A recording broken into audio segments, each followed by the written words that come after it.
نحمده ونستعينه ونصلي على رسوله الكريم أما بعد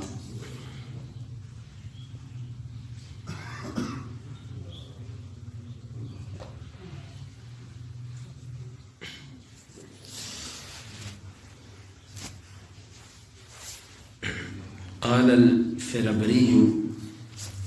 فربری کہتے ہیں کہ ابو جعفر بن ابو حاتم نے کہا کہ ابو عبداللہ نے کہا هذا الحديث ليس بخراسان في كتب ابن المبارک عمل علیہم بالبصرہ، یہ جو حدیث ہے یہ خراسان میں بیان کی جانے والی حدیث میں سے نہیں ہے، عبداللہ بن مبارک کی کتابوں میں سے، بلکہ یہ حدیث انہوں نے بصرہ میں لکھوائی تھی۔ یعنی یہ امام بخاری نے پیچھے والی حدیث کے بارے میں وضاحت کی ہے کہ یہ خراسان کے اندر بیان نہیں کی گئی بلکہ بصرہ کے اندر یہ حدیث لکھوائی گئی۔ اس سے آپ محدثین کی امانت اور دیانت کا اندازہ لگائیں کہ ایک محدث کے بارے میں مشہور ہے کہ وہ فلاں جگہ میں حدیثیں بیان کرتا ہے، لیکن ایک حدیث اس نے اس جگہ پر بیان نہیں کی، کسی اور جگہ بیان کی۔ محدثین نے یہ بھی لکھا ہے کہ یہ حدیث اس نے فلاں جگہ پر نہیں بلکہ فلاں جگہ پر بیان کی۔ جنہوں نے حدیث بیان کی جانے والی جگہوں کو بھی یاد رکھا ہے وہ حدیث میں زیادتی کیسے کر سکتے ہیں؟ منکرین حدیث کو یہی اشکال ہے کہ محدثین نے اپنی طرف سے حدیثیں بنائی ہیں، جبکہ ان کی امانت اور دیانت کا اندازہ یہ ہے کہ وہ تو بیان کی جانے والی جگہوں کو بھی یاد رکھتے ہیں کہ یہ فلاں جگہ پر نہیں فلاں جگہ پر حدیث بیان ہوئی ہے، تو وہ اللہ کے نبی کے الفاظ میں اضافہ کیسے کر لیں گے؟ باب اذا اذن انسان لآخر شیئا جازا، یہ باب ہے جب ایک انسان دوسرے انسان کو کسی چیز کی اجازت دے تو اس کے لیے جائز ہوتا ہے۔ امام بخاری کہتے ہیں کہ ہمیں بیان کیا حفص بن عمر نے، وہ کہتے ہیں ہمیں بیان کیا شعبہ نے جبلہ سے، وہ کہتے ہیں کننا بالمدینۃ فی بعض اہل العراق فاصابنا سنۃ، ہم عراق والوں کے ساتھ جو ہے وہ مدینہ میں تھے، بعض عراق والوں کے ساتھ، تو ہمیں قحط سالی آن پہنچی۔ فکان ابن الزبیر یرزقنا التمر، تو ان دنوں عبداللہ بن زبیر جو تھے یہ ہمیں کھجوریں دیا کرتے تھے۔ فکان ابن عمر رضی اللہ عنہما یمر بنا، عبداللہ بن عمر ہمارے پاس سے گزرتے، فیقول، پس وہ کہتے، ان رسول اللہ صلی اللہ علیہ وسلم نہا عن الاقران الا ان یستأذن الرجل منکم اخاہ، اللہ کے نبی نے دو یا اس سے زیادہ چیزوں کو اکٹھا اٹھانے سے منع کیا ہے، کھجوریں اٹھانے سے منع کیا ہے، الا یہ کہ تم میں سے کوئی اپنے بھائی سے اجازت لے لے۔ اس حدیث کے اندر ایک شرعی مسئلہ ہے اور پھر اس سے امام بخاری نے یہ باب قائم کیا۔ مسئلہ یہ ہے کہ جب ایک برتن کے اندر اکٹھے کھانا کھا رہے ہوں چند لوگ، تو اس وقت کھجور ہو یا انگور ہو یا اس طرح کی چیز جو دانوں کے اندر ہے، یہ ایک ایک دانہ اٹھا کے کھائے گا، ہر کوئی دو دانے نہیں اٹھائے گا۔ اللہ کے نبی صلی اللہ علیہ وسلم نے اس عادت سے منع کیا ہے کہ جب تم ایک مجلس میں بیٹھے ہو، ایک برتن کے اندر شریک بیٹھ کر کھا رہے ہو، تو ایک باری میں صرف ایک دانہ اٹھاؤ، یوں دو چار دانے پکڑنا یا بھوک بھرنا اور ایسے منہ میں ڈال دینا، یہ اکٹھے بیٹھ کے کھانے کے آداب کے منافی چیز ہے۔ راوی کہتا ہے کہ ہم مدینے کے اندر تھے اور قحط سالی آ گئی کہ ہمیں کھانے کو کچھ نہ ملتا تھا، تو عبداللہ بن زبیر جو تھے ہمیں کھجوریں بانٹا کرتے تھے کہ لو کھجوریں بیٹھ کے کھا لو۔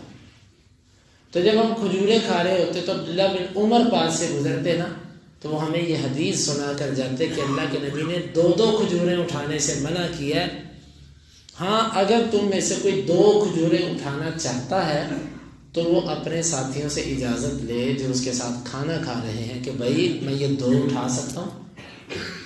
آپ اندازہ کیجئے کہ یہ اسلام نے ہمیں کہاں تک رہنمائی کی ہے کہ ایک مجلس کے اندر اگر تم نے کھانا ہے تو برابر پہ کھاؤ، تاکہ ایسا نہ ہو کوئی بندہ زیادہ کھا جائے اور کوئی بھوکا رہ جائے۔ تو یہ حدیث ہے، یہ خالی کھجوروں کے ساتھ خاص نہیں ہے، ہر وہ چیز جو اس سے ملتی جلتی ہو. اسی طرح کھانا ہو، چاول ہو، کوئی ایسی چیز اپنے ساتھی کا خیال رکھ کے اس کے برابر پہ چلنا چاہیے. بلکہ بعض اہل علم تو اتنا ورع اور تقویٰ خیال کرتے تھے کہ وہ نابینے آدمی کے ساتھ بیٹھ کر کھانا پسند نہیں کرتے تھے، اس لیے کہ وہ کہتے تھے کہ اس کو نظر نہیں آتا تو ہم ایسا نہ ہو کہ ہم اچھا کھانا ہم کھا جائیں اور یہ اپنا حق نہ ہم سے لے سکے. تو وہ کہتے تھے کہ نہیں، اس کا سالن علیحدہ کر دو، اس کی یہ چیز علیحدہ کر دو. یہ ہوتی ہے امانت اور دیانت. لیکن آج ہماری قوم کا یہ حال ہے کہ ہم دوسرے کا حق کھانے کی کوشش کرتے ہیں، جبکہ اسلام ہمیں کہتا ہے کہ اگر اکٹھے کھانے کے اندر کوئی 2 لقمے یا 2 چیزیں اکٹھی اٹھانا چاہتا ہے تو وہ اپنے ساتھیوں سے اجازت دے، بھائی میں 2 اٹھا لوں یا پھر سارے 2 اٹھائیں. یہ اکیلا 2 اٹھائے گا تو باقیوں سے اجازت دے، نہیں تو پھر یہ بھی باقیوں کے ساتھ ایک چیز اٹھائے گا، اس سے زیادہ نہیں اٹھائے گا. امام بخاری کہتے ہیں کہ ہمیں بیان کیا اس حدیث کا باب سے تعلق یہ بنتا ہے کہ اگر کوئی بندہ اپنے ساتھیوں سے مشترکہ چیز میں اجازت نہیں لیتا اور ان سے زیادہ حصہ استعمال کرتا ہے تو وہ ظلم کرتا ہے. جب ایک کاروبار کے اندر، ایک چیز کے اندر کچھ لوگ شریک ہوں تو ایک بندہ اگر زیادہ لیتا ہے باقیوں سے تو اس کو پہلے اجازت دینی چاہیے. اگر وہ اجازت نہیں لیتا تو وہ ظلم کر رہا ہے. یہ ہے اس حدیث کا تعلق. امام بخاری کہتے ہیں کہ ہمیں بیان کیا ابو نعمان نے، وہ کہتے ہیں ہمیں بیان کیا ابو عوانہ نے اعمش سے، وہ ابو وائل سے، وہ ابو مسعود سے، ان رجلا من الانصار یقال له ابو شعیب، ایک آدمی تھا انصاریوں کا، اس کو ابو شعیب کہا جاتا تھا. کان له غلام لحام، اس کا ایک کسائی گوشت بنانے والا اس کا ایک غلام تھا. فقال له ابو شعیب اصنع لي طعام 5 لعلی ادعو النبی صلی اللہ علیہ وسلم خامس 5. اس نے اپنے غلام سے کہا کہ بھئی کھانا تیار کرو، میں اللہ کے نبی کو دعوت دینا چاہتا ہوں 5 بندوں کے کھانے کی، ان 5 میں سے 5ویں اللہ کے نبی ہوں. وَأَبْصَرَ فِي وَجْهِ النَّبِيِّ صلی اللہ علیہ وسلم الجوع فدعاه، در حقیقت اس نے اللہ کے نبی کے چہرہ مبارک پر بھوک کے آثار دیکھے تھے تو اس نے آپ کو دعوت دی. فَتَابِعَهُمْ رَجُلٌ لم يدع، اللہ کے نبی کے پیچھے ایک ایسا آدمی آ گیا جس کو کھانے کی دعوت نہیں دی گئی تھی. فقال النبی صلی اللہ علیہ وسلم ان هذا قد اتبعنا، یہ بندہ ہمارے پیچھے آ گیا. اتأذن له، تو اس کو اجازت دیتا ہے؟ اس نے کہا جی ہاں. اس حدیث کے اندر اللہ کے نبی صلی اللہ علیہ وسلم نے دعوت کے آداب سکھائے. اگر کسی طرف سے دعوت دی جائے تو جتنے بندوں کی دعوت ہو اتنے بندوں کو جانا چاہیے، اس سے زائد کو نہیں جانا چاہیے. عام طور پر یہ ہوتا ہے کہ لوگ بچوں کو تو شمار ہی نہیں کرتے. دعوت 2 بندوں کی ہے تو 4 بچے ساتھ جا رہے ہیں. اب 4 بچوں کا کھانا کم از کم 1 یا 2 آدمی کے برابر تو ہو ہی جاتا ہے. تو یہ تو دعوت کرنے والے کے لیے بڑی خجالت کا باعث بنتا ہے کہ اس نے کھانا تیار کیا 200 بندے کا اور اس نے اپنے حساب سے دعوت بھی 200 بندے کو دی اور بچوں کو ملا کے مجلس بن گئی 300 کی، تو یقیناً کھانا تو کم پڑے گا. یا کوئی لوگ جاتے ہیں ساتھ ڈرائیور کو بھی لے گئے اندر، حالانکہ ڈرائیور کو دعوت ہی نہیں اندر جانے کی. جی میرا ڈرائیور بھی ساتھ کھانا کھائے گا. جناب ڈرائیور کو کھانا آپ اپنے جیب سے کھلائیں، آپ ہوٹل سے کھلائیں اگر ڈرائیور کو دعوت نہیں ہے تو. ہاں یا ان سے بات کریں کہ جناب میرے ساتھ ڈرائیور بھی ہوگا، وہ بھی آ سکتا ہے اندر. اجازت لینا ہے. صحابی نے اپنے ایک گوشت بنانے والے غلام کو کہا کہ کھانا تیار کر 5 بندوں کا، میں نے اللہ کے نبی صلی اللہ علیہ وسلم کے چہرہ مبارک پر بھوک دیکھی ہے، میں آپ کی دعوت کرنا چاہتا ہوں. 5 بندوں کو میں بلاؤں گا، 1 اللہ کے نبی ہوں گے. تو یہ بندہ پیچھے پیچھے آ گیا. جب آ گیا تو اللہ کے نبی نے جس نے دعوت دی تھی اس سے پہلے پوچھا اگر اس کو اجازت دیتے ہو تو یہ اندر آئے گا، نہیں تو یہ یہیں سے واپس جائے گا. اس نے کہا اللہ کے رسول میں اجازت دیتا ہوں، آپ پھر اس کو بھی اندر لے. تو یہاں سے دعوت کے آداب یہ ہیں، ہمیں اس چیز کا دیندار لوگوں کو اس کا خیال کرنا چاہیے.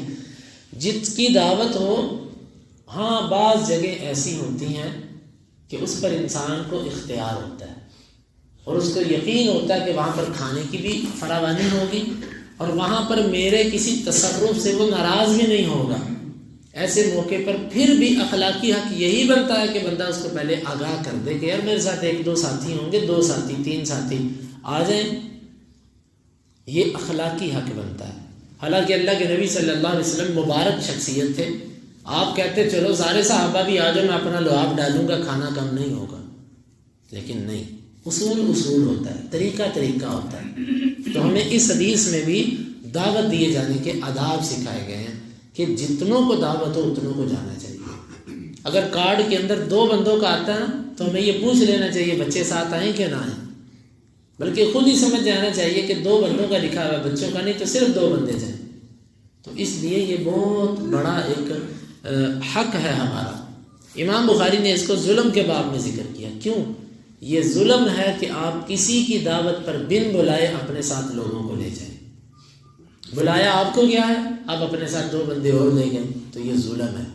اسی لیے امام بخاری نے اس کو ظلم کے باب میں ذکر کیا۔ تو اس چیز کا ہمیں بہت خیال کرنا چاہیے۔ اللہ رب العالمین سے دعا ہے کہ اللہ تعالی ہمیں ان احادیث کو سمجھنے کی اور ان کے تقاضوں کو پورا کرنے کی توفیق عطا فرمائے۔ اور یہاں سے یہ بات بھی سمجھ آتی ہے کہ نبی صلی اللہ علیہ وسلم انسان تھے، آپ کو بھوک لگا کرتی تھی، آپ بشر تھے، مختار کل نہیں تھے، انسانوں کی طرح ضروریات میں انسان تھے، اگرچہ درجات اور فضیلت میں اللہ تعالیٰ کے بعد آپ کا مقام تھا۔ اللہ تعالیٰ ہمیں اس کی توفیق اس کو سمجھنے کی توفیق عطا فرمائے۔ اللہم انفعنا بما علمتنا وعلمنا ما ينفعنا وزدنا علما وآخر دعوانا ان الحمد للہ رب العالمین۔ حدیث نمبر 2455 اور 56۔